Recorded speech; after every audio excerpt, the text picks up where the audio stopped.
And within all those airstrikes and raids, the amount of patients being rushed to Gaza hospitals has been overwhelming for doctors. Our next guest not only spent a lot of time in Gaza training fellow physicians, but he tells us he's been talking to doctors every day, and they are not only running out of life-saving equipment, but they're running out of time. Dr. Omar Abdel-Mannan is a pediatric neurologist who set up an online community for healthcare workers in Gaza as soon as the war broke out, and says what he has now gathered on Gaza Medic Voices has been sheer horror. Doctor, I appreciate you joining us by phone there in London. I want to start with just your medical colleagues in Gaza and give us an idea what they've been telling you on a daily basis. Sure. Thank you so much for having me on the program. So I have been going to Gaza for the last 10 years, normally on 1 to 2 week trips to train and teach medical students and junior doctors. We have been in constant communication with them through our social media platform, Gaza Medic Voices. What I can tell you is that day on day, every day that we speak to them is worse than the day before. The situation is absolutely apocalyptic from how they are describing it. Every one of the hospitals in Gaza is either ceased to function or is on the verge of collapse. I think the last count was 20 out of the 39 facilities were completely out of action, and that includes Al-Shifa Hospital, the largest trauma center there. Furthermore, these doctors are working under horrific conditions. They are being targeted. The hospitals have been bombed. The ambulances have been bombed. When their patients try to leave, the walking injured are shot at by Israeli Defense Force snipers. And not only that, but their own colleagues are coming in dead through the door, and their own family members are dying in droves. We have lost over 220 colleagues. Many of them I knew, at least 20 of them I knew well, and that has happened since the 7th of October.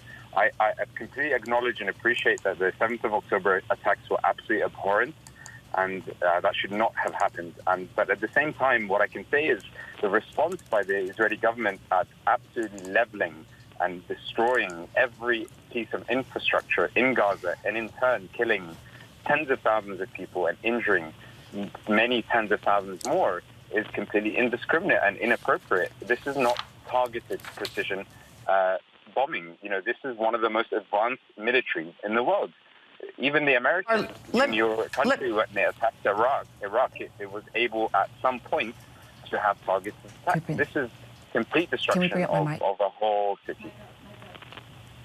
Omar, let me just, while you're talking about that, I want to ask you about the Israeli military and also the White House, you know, both saying that Hamas is using these hospitals as command centers and using the people there in Gaza as human shields for their violence. Have you ever seen or heard any evidence of that? And what are your colleagues telling you?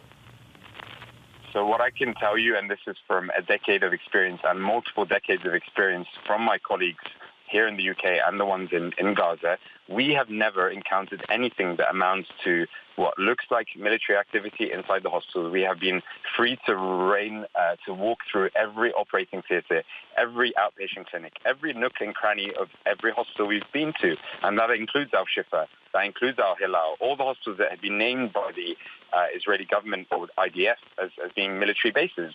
I cannot for sure tell you that there are no tunnel networks underneath these hospitals.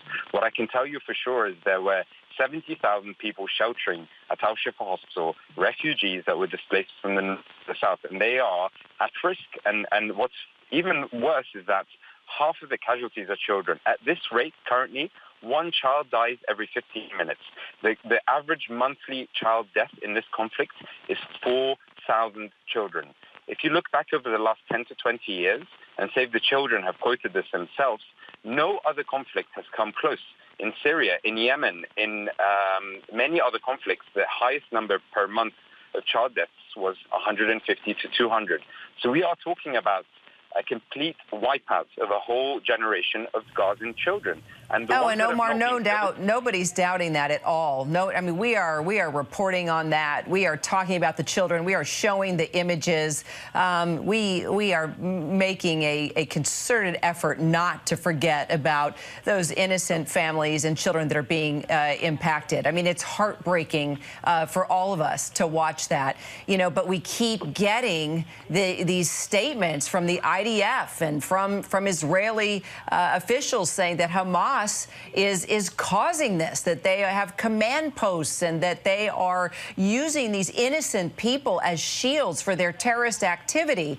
And I just always want to take an opportunity when I have someone like you who has been there and works to care for these people that need your type of expertise. We want to know if doctors are telling you we are under siege here by Hamas.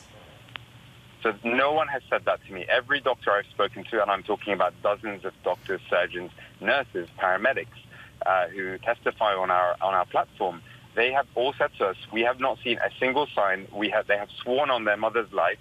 They have not seen a single sign of military activity within the hospitals.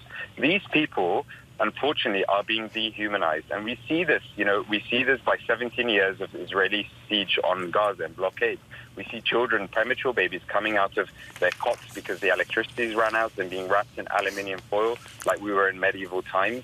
And this is a systematic problem that has been happening. And the Israeli government, frankly, is not helping itself. I appreciate and I acknowledge that Hamas poses an existentialist threat to Israel. I get that. I understand that Israeli left-wing citizens are absolutely, disgusted by what is happening in Gaza, but at the same time, they are worried that Hamas will strike again. But there must be a much better way to do this. There must be a better way to not involve innocent civilians. These people are like me and you. They are fathers, mothers, wives, sisters, husbands, and they love life. They all say to me, we don't want anything except to live in peace and harmony. We have no problem with Jewish people. We have no problem with Israelis. We love other people, and we just want to live in peace and harmony. That is the message. And when I've asked the doctors what do they want to say to President Biden and Mr. Sunak in the UK, they have said, we don't want your prayers, we don't want your food, we don't want your water, we don't want your electricity. We just want an immediate ceasefire now. We don't want humanitarian pauses. We want a ceasefire that will mean that there is a complete stop to this, at these atrocities that are happening before our very eyes. What kind of life, what kind of lessons are we teaching our children? In 2023, our own children, my 7-year-old daughter, on the phone yesterday, called me, and I have not exposed her to the news. I have kept her away from all of this. She said to me, Daddy, why are they bombing children in Gaza? Why are they killing people in Gaza? And I said to her, it's very nuanced, it's very complex. But the reality is, even a 7-year-old child can see that this is unjust and it needs to stop. The world deserves better. Humanity deserves better. And the Western leaders need to have the responsibility and courage in 2023 to stand up and say, enough is enough. We are a civilized world. We are leaders of the free world.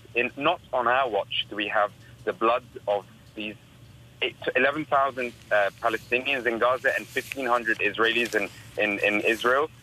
Not on our watch. This cannot happen in this time. Those innocent families and those innocent children need much more than what they are getting right now. They need a better place to live. They need a government that loves them and cares about their lifestyle and the way of life there in Gaza. And Omar, I know you've been there. You're passionate about this, and we're going to stay in close touch because we need to have your voice, and we need to have a reality check on a regular basis. And we appreciate you very much, Dr. Omar Abdel-Mannan. Hi, everyone. George Stephanopoulos here. Thanks for checking out the ABC News YouTube channel. If you'd like to get more videos, show highlights, and watch live event coverage, click on the right over here to subscribe to our channel. And don't forget to download the ABC News app for breaking news alerts. Thanks for watching.